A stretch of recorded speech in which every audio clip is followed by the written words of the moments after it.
Hello, my name is Douglas Bloch. Welcome to the Depression Recovery Channel, where each week we talk about practical tools and coping strategies for healing from depression and anxiety. Today is Flashback Friday, a feature in which I republish one of my earlier videos you might not have seen that contains really important coping strategies that will help you attain a better mood. Now here's today's video. The title of today's video is You're More Resourceful Than You Think. But before we start, we have to tell our joke. You know, there's a fine line between a numerator and a denominator. I suspect that only a fraction of you will get this joke. I love math jokes.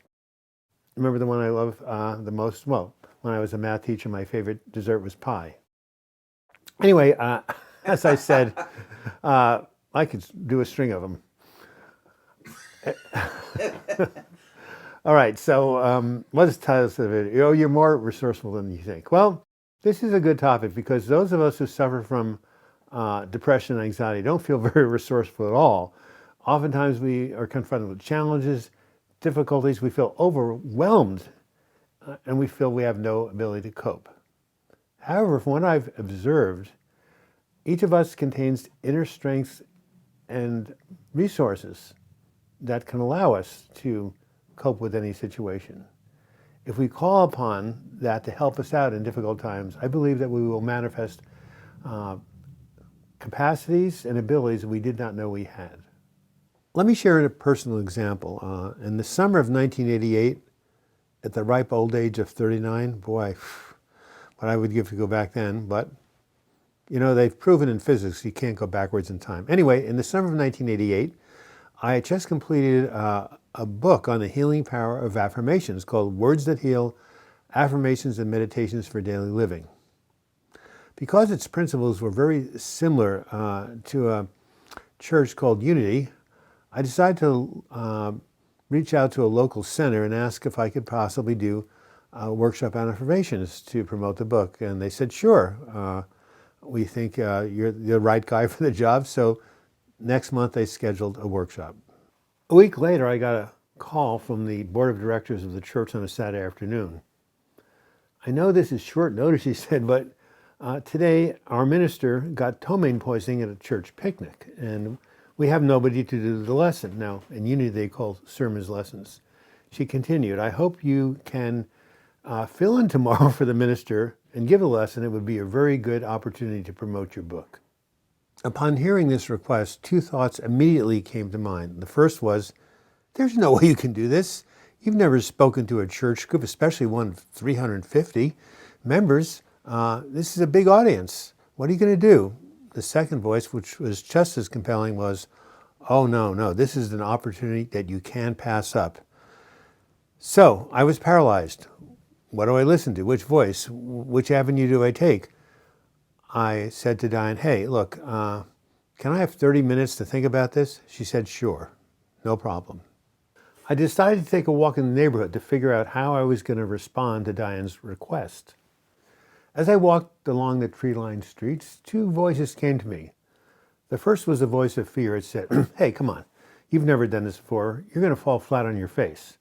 But there was a second voice that said, okay, you've never spoken to this kind of a group before, but I trust that you have the creativity and the competence to put together a compelling message. After giving the matter some thought, I decided to follow the second voice. When I returned from the walk, I called Diane and said, okay, I'll accept your offer. So when the conversation was finished, I thought, what am I going to do? I decided to take one of my meditations from the book called Listen to Yourself and write a script based on it, a lesson. I called it Listening to Your Inner Voice. I worked on that lesson all Saturday afternoon, Saturday evening, late into the night. And by the time Sunday morning arose, I thought I had something decent. I got to the church. It was a really magical day. All of the regular people were gone. There was a series of substitutes there, including me, but we just clicked together. It was really quite amazing. And after my talk, speech, lesson, sermon, I got a standing ovation, and 40 people paid for this book in advance, 40 pre-orders, and of course, when the book came out, they bought it. And the workshop was quite successful. So this launched a 12-year series of lectures and workshops that I gave at Unity around the country. It developed a whole series of aspects of myself I didn't know existed, and it was quite successful. There's an old saying that necessity is the mother of invention. Sometimes we can't find our inner strengths and resources until we're forced to draw upon them to deal with a challenging situation. This is why it's not during times of ease, but during times of difficulty and challenge that we are forced to grow and go out of our comfort zone. If you look at the lives of many people who have achieved their dreams, they had to overcome many obstacles and challenges. Sometimes we need the support of other people to help us tap into our previously undiscovered resources. This could be a family member, friend, counselor, teacher, spiritual guide, anyone who can hold a vision of your success when you can't hold it for yourself. Let me share with you a story about how one person gave me the encouragement I couldn't give myself. During my worst suicidal episode in 1996, one of the reasons I wanted to end my life is that I was sure I was washed up as a writer. 3 of my books had recently gone out of print, and I could think of nothing new to say. So one day I was at my local Unity church and I approached the minister and said, "What reason could there be for me to going through this type of hell?" He said, "Oh, I think I know the reason. I think you're going through this trial because one day you're going to come out of it and you're going to write a book that's going to help a lot of people." My first response was one of anger. "What?" I said. "How can you say that? You have no idea what I'm going through." Michael replied, "I know this may be hard to believe, but can you at least entertain the possibility that what I'm saying might be true?" Upon reflection, it was immensely reassuring that someone who knew me for such a long time could believe in me in a way that I could not believe myself, or believe, that I had any future. So he saw something that was coming down the pike that I couldn't see. But when he said that to me, it gave me pause, and I thought, wow, maybe he's right. 8 months later, Michael's prediction came true. I emerged from this depressive episode and went on to write my memoir, When Going Through Hell Don't Stop, which has helped many people.